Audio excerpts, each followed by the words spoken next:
சொல்றது இதுதான். அறநிலையத்துறை பள்ளி கல்லூரிகளை நடத்தக்கூடாது, அறநிலையத்துறை பள்ளி கல்லூரிகள் நடத்தக்கூடாது அப்படின்னு சொல்லிட்டு இருக்காங்க. இதுக்காக வழக்கும் தொடர்ந்திருக்கிறாங்க.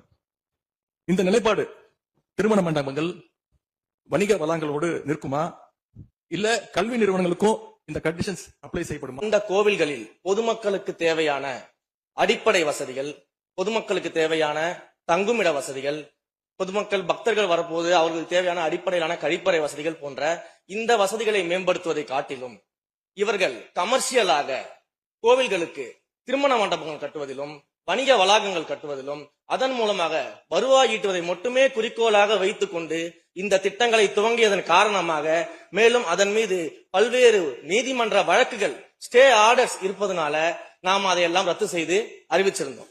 இதற்கு ஒரே ஒரு உதாரணமாக,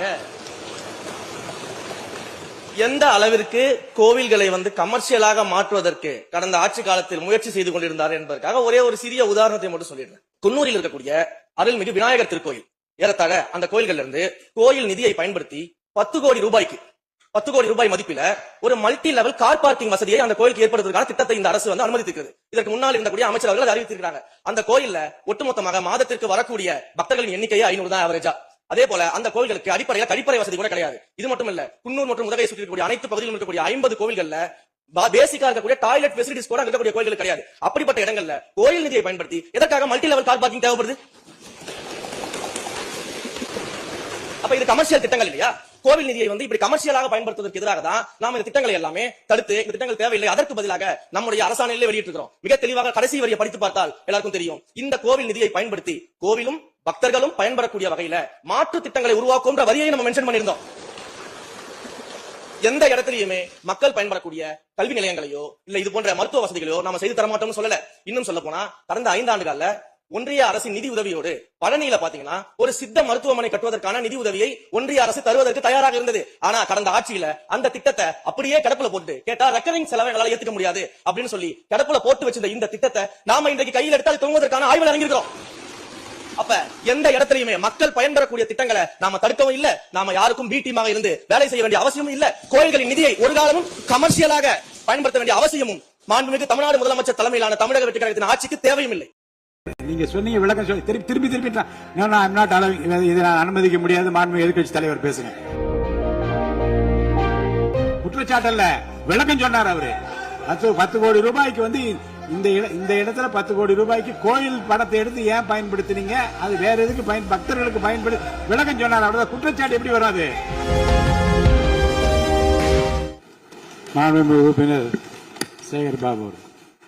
மாண்புமிகு பேரவைத் தலைவர் அவர்களே, இந்து சமய அறநிலைத்துறை கொடைகள் என்ற ஒரு சட்டம் இருக்கின்றது. அந்த சட்டத்தில் விதி 69 என்ற குறிப்பிடப்பட்டிருக்கின்ற அந்த பணிகள் சட்ட விதிகளுக்கு உட்பட்டு சட்டத்தின் 36 பிரிவிலிருந்து தான் இந்த பணிகள் மேற்கொள்ளப்பட்டன. குறிப்பாக ஏதோ அமைச்சரே முடிவு செய்து திருமண மண்டபங்களையும் வணிக வளாகங்களையும் ஏற்படுத்துவதற்கு உத்தரவிட்டதாக மாண்புமிகு அமைச்சர் அவர்கள் அவைக்கு உண்மைக்கு புறம்பான தகவலை தந்து கொண்டிருக்கின்றார். ஒவ்வொரு திட்டங்களும் அன்றைய காலகட்டத்தில் இருந்த சட்டப்பேரவை உறுப்பினர்களுடைய பரிந்துரையின் அடிப்படையில், சட்டப்பேரவை உறுப்பினர்கள் கேட்டுக்கொண்டதற்கு அடிப்படையில் தான் அனைத்து திட்டங்களும் அந்த காலகட்டங்களில் கொண்டு வரப்பட்டது. அதோடு மட்டுமல்ல, உறுப்பினர் அவர்கள் குறிப்பிட்டு கூறினார், குன்னூரிலே மல்டி லெவல் கார் பார்க்கிங் கொண்டு வரப்பட்டது என்று. அங்கே இருக்கின்ற 56 கோயில்களையும் நான் குன்னூரிலே 5 நாட்கள் ஊட்டியிலே முகாமிட்டு அனைத்து கோயில்களுக்கும் நேரடியாக சென்று ஆய்வு செய்தோம்.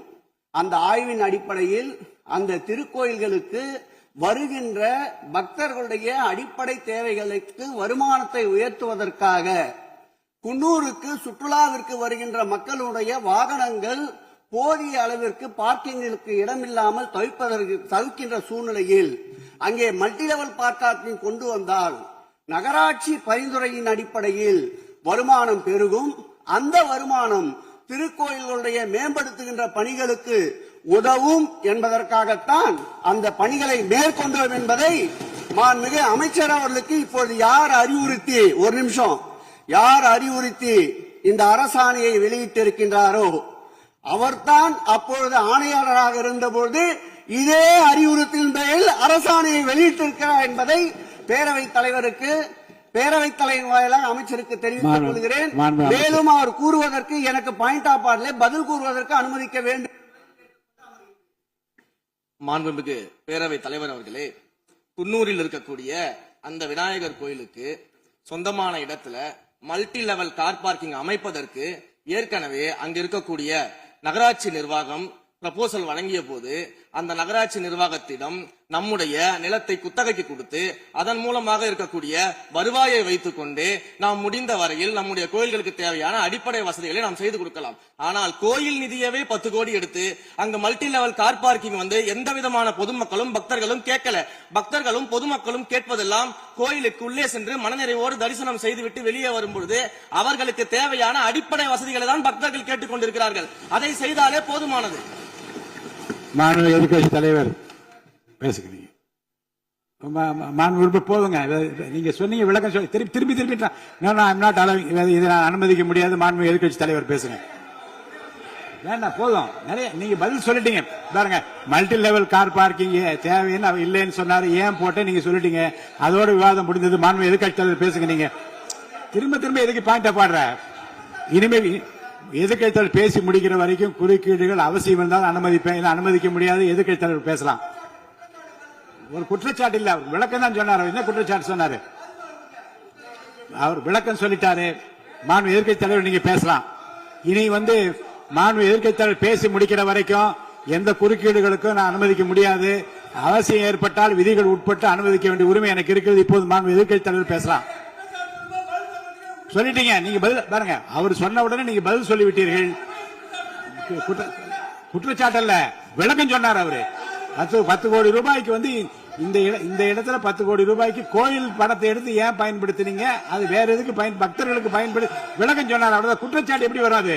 உங்க மேல குற்றச்சாட்டு வைக்கலையே. தவறா பயன்படுத்துறீங்க, அதுல தவறு நடந்து அவர் சொல்லலையே. அதை குற்றச்சாட்டாக எடுத்துக்கொள்ள முடியாது. விளக்கமாகத்தான் எடுத்துக்கொள்ள முடியும். மாண்புமிகு எதிர்க்கட்சி தலைவர் அவர்கள் பேசலாம்.